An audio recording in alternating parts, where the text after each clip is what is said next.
तो सर मैं इसी बात को एक लीड करता हूँ थोड़ा सा पीछे हिस्ट्री से कि जैसे आपने जॉब्स और ये सारी बात करी अनएम्प्लॉयमेंट और एम्प्लॉयमेंट की, तो मैं ट्रीटी ऑफ वेस्टफैलिया की बात करता हूँ जो आपने स्टार्टिंग में मेंशन किया है 1648 और यूरोपियन कंट्रीज आपस में लड़ते थे, तो उन्होंने कहा कि भाई स्टेट बनाओ आपस में, कम से कम लड़ मरो तो नहीं।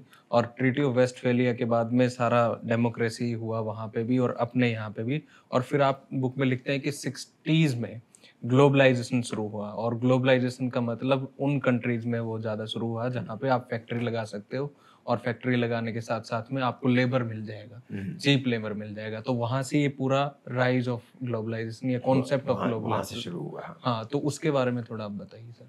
देखिए, कैपिटलिज्म हम्म। की बढ़त जो हुई है 4 फेजेस में हुई है अभी तक। अभी 5वां ग्लोबलाइजेशन, 5वां और आखिरी फेज है। हम्म। पहले सिटी स्टेट कैपिटलिज्म रही थी, वो और सिर्फ और इटली इसकी सेंटर थी ओके। इसमें। और ये सिटी स्टेट्स एक दूसरे से 200 साल लड़े और 1400 कुछ न कुछ 72 में एक ट्रीटी ऑफ लोदी साइन किया गया, जिससे कि इनकी लड़ाई सब ख़त्म हो गई। उसमें रोम और फ्लोरेंस की जीत हुई, पर और जेनोआ की हार हुई। ये सबसे पावरफुल नेशन थे। जेनोआ के लोग इनके फैमिली, मेन फैमिलीज और मुल्कों में चले गए और वहाँ से वो फाइनेंस, क्योंकि ये लोग सब फैमिली रिलेटेड थे।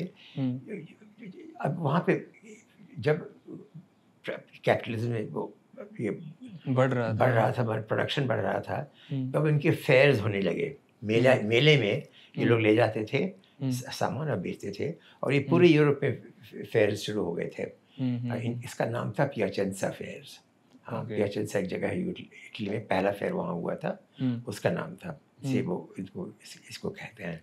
अब इन फेयर्स के बाद आप अगर सोना चांदी में आप अपना रकम लें और आप फिर घर जा रहे हैं, तो डाकू आपको पकड़ेंगे ना बीच में कि नहीं। बिल्कुल। तो जनों की फैमिली ऐसी थी, क्योंकि ये लोग सब अब फैले हुए थे। उन्होंने कहा कि हम चिट देंगे। अच्छा। आप हमें यहाँ पैसे दे दीजिए, हम आपको चिट देंगे, वहाँ पे वो लोग आपको पैसे दे देंगे। लाइक हुंडी। एग्जैक्टली लाइक हुंडी। यूरोप का हुंडी उस वक्त शुरू हुआ था फर्स्ट स्टेज में। सेकंड स्टेज में क्या हुआ कि जैसे कि टेक्नोलॉजी बढ़ती गई और प्रोडक्शन स्केल बढ़ता गया, ये छोटे छोटे सिटी स्टेट्स में ये रह नहीं पाया। तो तब वो सेंटर ऑफ कैपिटलिज्म इटली से हॉलैंड को मूव कर गया। वहाँ पे एम्स्टर्डम में। हाँ, और थर्ड, तब फिर नेक्स्ट फेज में, थर्ड फेज में वो वहाँ से लंदन में गया। So London became the centre of capitalism from about beginning of the 19th century. हाँ, 1800 से, जबकि ये फाइनेंशियल हाउसेस लंदन से ऑपरेट करने लगे। एम्स्टर्डम से काम वही हो रहा था, पर वो स्केल बढ़ा जा रहा था, क्योंकि प्रोडक्शन बढ़ा जा रहा था। हाँ, तो इससे बैंकिंग फाइनेंस सिस्टम इससे उभर के निकली है, समझे ना। तो जब फाइनेंशियल सेंटर लंदन बन गया, तब London became the centre of capitalism. ये that was nation state capitalism. अब इसमें जब और मुल्क इसका नकल करने लगे, इनमें लड़ाई हो गई, क्योंकि पहले तो ब्रिटिश को इसको रोकना पड़ा, तो टैरिफ, कस्टम्स बैरियर वो सब उन्होंने बनाए। तब ये इनको लोग आने लगे काम करने के लिए, गरीब लोग, जहाँ की इंडस्ट्री हो रही थी। तो जब और मुल्कों से आने लगे, तो उन्होंने वो क्या कहते हैं, कस्टम्स बैरियर, मैंने पासपोर्ट बैरियर बना दिया। 1880 के बाद ये पासपोर्ट्स बने, ये लोग रोकने लगे। अच्छा, ये पासपोर्ट 1880 के बाद शुरू हुआ। पहला तो अमेरिका ने किया चीनियों के खिलाफ, फिर यूरोप में, इसके बाद ये फैल गया। तो अब इस थर्ड स्टेज में नेशन स्टेट्स जो थे, ये एक दूसरे से लड़ने लगे, और इसका कल्मिनेशन हुआ फर्स्ट वर्ल्ड वॉर में। और इसकी second culmination because of Hitler and Nazism हुआ। First world war did not finish the conflict between Britain and Germany for supremacy in the nation state era. समझ गया ना। वो वो लड़ाई ख़त्म एक तरह से ख़त्म ही नहीं हुई। और वो सेकेंड वर्ल्ड वॉर के बाद जर्मनी जब कि टोटल तबाही हो गई, उसको बांट दिया गया, तब ख़त्म हुआ। और तब 30 साल नेशन स्टेट पीरियड में बहुत ही प्रगति हुई यूरोप में और अमेरिका में। उसके बाद इनके वेजेस इतने बढ़ गए कि अब और तब मीन टाइम में एजुकेशन से साउथ ईस्ट एशिया में ख़ास करके एक वर्किंग क्लास निकल गई थी जो कोई बहुत इंटेलिजेंट थी, और इनके वेजेस 12-16 गुना थे। अच्छा। चीन माने सिंगापुर, मलेशिया, इंडोनेशिया, थाईलैंड, इनसे तो ये इनकी कंपनीज अपना पूरा ऑपरेशन साउथ ईस्ट एशिया में ले गए और वहाँ से फिर लौटा के भेज रहे थे सामान। तो ये this was the beginning of globalisation, because अब कैपिटलिज्म, अब इनका काम था कि हम जो नेशन स्टेट के बैरियर्स हैं इनको ख़त्म करना है, कस्टम्स बैरियर्स, टैरिफ बैरियर्स ख़त्म करना है और नेशनल बैरियर्स ख़त्म करना है। अब क्या हो रहा है कि उस फेज़ में आ गए हैं कि ये इकोनॉमिक कैपिटलिज्म पूरे साउथ ईस्ट एशिया और इंडिया में भी आ गया। हाँ, हम बहुत प्रगति कर रहे हैं और साउथ ईस्ट एशिया में तो बहुत ही हुआ है। पर अब इनकी प्रॉब्लम है कि इन पे कंट्रोल कैसे करें, क्योंकि इनकी गवर्नमेंट्स अलग हैं। हाँ, तो अब वियतनाम वॉर से शुरुआत से ये क्या हो रहा है कि जो भी स्ट्रॉन्ग गवर्नमेंट निकलता है उसको ये लोग ख़त्म कर देते हैं। यूरोप, मिडल ईस्ट में आपने पहले तो सोवियत यूनियन की तबाही हुई, वॉर्सो पैक्ट के सब कंट्रीज से सोवियत यूनियन निकल गई। वॉर्सो पैक्ट वाले कंट्रीज़ को इन लोगों ने शामिल कर लिया नेटो एंड यूरोजोन के द्वारा। हाँ, अच्छा, इसके बाद जब यहाँ उससे आगे जाते हैं तो देखें अब इनका चीन से और रशिया से लड़ाई है। और मिडिल ईस्ट में क्योंकि इजराइल इनके पार्टनर है, जो भी मुल्क और सब सेक्युलर मुल्क हैं, लिबिया सेक्युलर हो गई थी, सीरिया तो पहले से ही सेक्युलर थी, और क्या कहते हैं इजिप्ट सेक्युलर हो रही थी।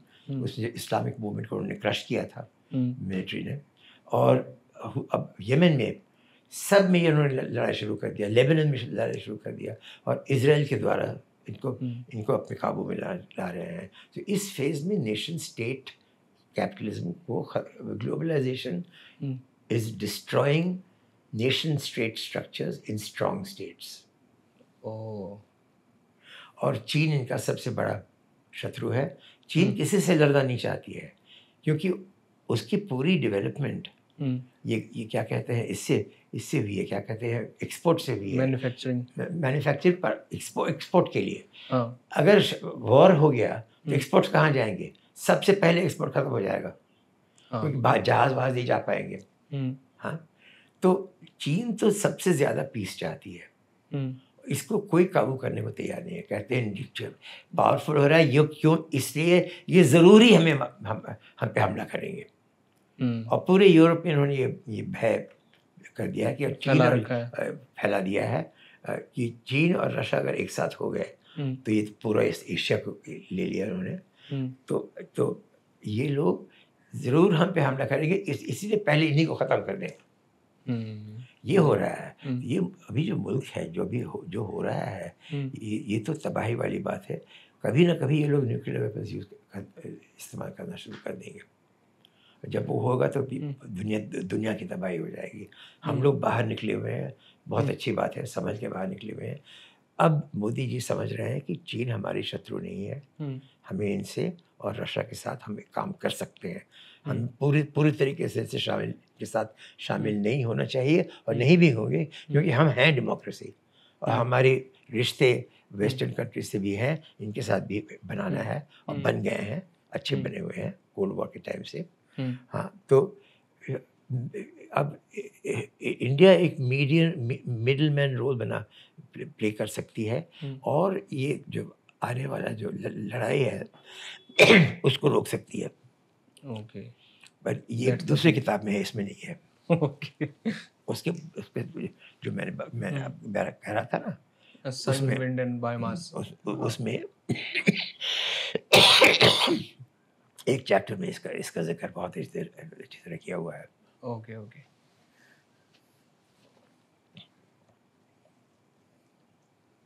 और 2005 में मैंने एक किताब लिखी थी, hmm, twilight of the nation state, hmm, globalisation, chaos and war. Okay. और उसमें ये जो होने वाला है, हुँ, ये सब जब भी मैंने आपको बताया था, वो हुँ, मैंने उसका फोरकास्ट किया था। अच्छा। और वो किताब बाहर, यहाँ तो कम ही बिकी क्योंकि अब हिंदुस्तान की बारी नहीं थी, हुँ, पर बाहर काफ़ी बिकी थी वो। अच्छा। और 2005 में मैंने देख लिया था, क्योंकि वो हुँ, पिछले 4 फेजेस को मैंने हुँ, एनालाइज किया था ना, हुँ, हुँ, तो उस मैंने देखा कि जो लड़ाइयाँ शुरू हुई थी हर एक फेज में, हुँ, ट्रीटी ऑफ वेस्टफेलिया हुँ, वो थर्ड फेज को ख़त्म करने के लिए था। अच्छा उस वक़्त।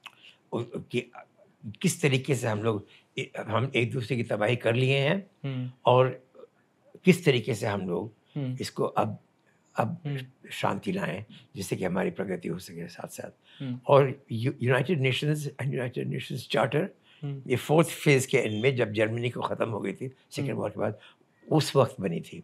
अब हुँ, वो यूनाइटेड नेशंस चार्टर में हर एक आर्टिकल को सबसे बड़े मुल्क हैं वही वही डिस्ट्रॉय कर दिए हैं, हाँ, है ना।